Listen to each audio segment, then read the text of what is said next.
truth. No chaser.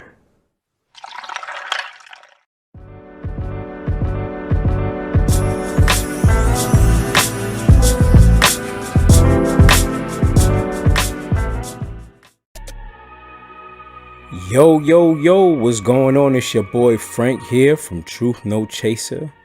And yes, you have entered another episode of Frankie's Sports Bar, a place where you can get your sip on and your weekly dose of sports all in one place. What's going on, y'all? Listen, let's get it cracking. First and foremost, I want to remind everybody to go to all our social media outlets and support. We got Truth No Chaser on Facebook. We got Truth_No_Chaser at Instagram. I want you to go to our website and I want you to subscribe to www.thetruthnochaser.com. Yes, sir. That's where you can find out what's going on, the latest with us, and look at that drip. Go to our shop and support that way. But now that I got that out the way, let's talk about, what it is, series finale of The Last Dance, baby. The phenomenal docu-series of the Chicago Bulls, The Last Dance, aired the other night, episodes 9 and 10, and a lot of things that we did not know were unveiled. And takeaways from that. Let me tell you one thing that I'm talking about this. Everything that I've ever known is a lie. I thought I was going to need this. I thought I was. You know why I thought I was going to need it? Because I thought I was going to be talking about the flu game. But now, these are the food poisoning 12s. What the F? Food poisoning, bro? Oh, hell no. I can't take it. Yo. Doesn't have the same ring to it. Okay? But for those of you who don't know what I'm talking about, so they revealed that before the infamous Game 5 flu game or food poisoning game, 5 pizza delivery men came to the hotel room of Michael Jordan, delivered a pizza that did not sit well with him, and he ended up playing the game with, at the time, what we thought was a flu, but turned out to be food poisoning, allegedly. And anybody that know anything about Utah, I wouldn't put it past them to do something like that, something crazy like that to a player. You understand what I'm saying? So I would be honest with you. It is what it is. Again, that's still a myth. That's that the jury's still out on that. But that's their story and they're sticking to it. You know what I'm saying? So, what other takeaways we have from that episode, those last 2 episodes? The importance of Steve Kerr. That was a biggie, man. I always knew Steve Kerr was, played a nice little role as a role player. You understand what I'm saying? But I really like that he took his craft serious and he took the time to study behind John Paxson, which is another good role player for the Chicago Bulls in their first three-peat, and is able to guide him and aid him how Michael Jordan played his game and what to be ready and prepared for and things of that nature. And Steve Kerr kind of felt like at that moment he learned from the best, and he showed up in some really big moments, man. Really big moments. I did not know the information about his dad. His dad was assassinated in Beirut. He was a professor over there and got killed by 2 imposters that were imposing as students. And that was kind of crazy too. Also, another takeaway, the possibility of a 7th ring just goes to show you how the front office could really get in the way of greatness. They preferred to stick together and probably went out until they couldn't win no more. If you would ask, even though they had the contract issues with Scotty and so on and so forth, Michael Jordan said, if you would have asked Scotty to stick around, if I would have said I'm coming back, Judd would have came back, Scotty would have came back, everybody would have returned to win that 7th one. But that's that pompous, arrogant attitude of this front office that was the demise of dynasty. So kudos to everybody that had a hand in that production, because that was one of the best docuseries, and we much needed, because when no sports on right now is just man, that was just too entertaining. So shouts out to The Last Dance. Moving on. This is a call a cab. We haven't done this in a while. Call a cab, for those of you that's new to the show, is when a person at the bar has had way too much to drink, need to sit their ass down, you call them a cab. This week's call a cab, let me let this rock. This week's call a cab for two NFL cornerbacks. It's the DeAndre Baker and Quentin Dunbar. DeAndre Baker, he plays for the New York Giants. Quentin Dunbar plays for the Seattle Seahawks.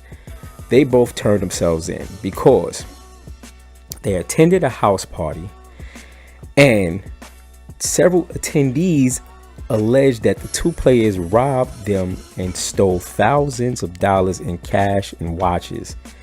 And the victims say they were even held up in gunpoint. What? Now, I can't ever fathom athlete having to resort to robbing somebody. You understand what I'm saying? I'm like, what, did they not get their stimulus check or something? Like, what is going on? You know what I'm saying? But just go to show you, man, like, some people just can't get that out of their system. That, that's why, when the sneaks start leading and the eat start working, I'm around here. You know how that goes.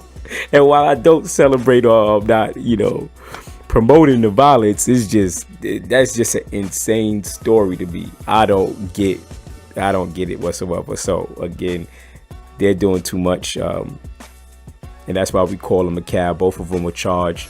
Baker with 4 counts of aggravated assault and armed robbery, with aggravated assault with a firearm and armed robbery. Let me make that clear. Dunbar faces 4 counts of armed robbery with a firearm as well. So, man, y'all are doing the most. Call a cab. You need to sit your ass all the way down.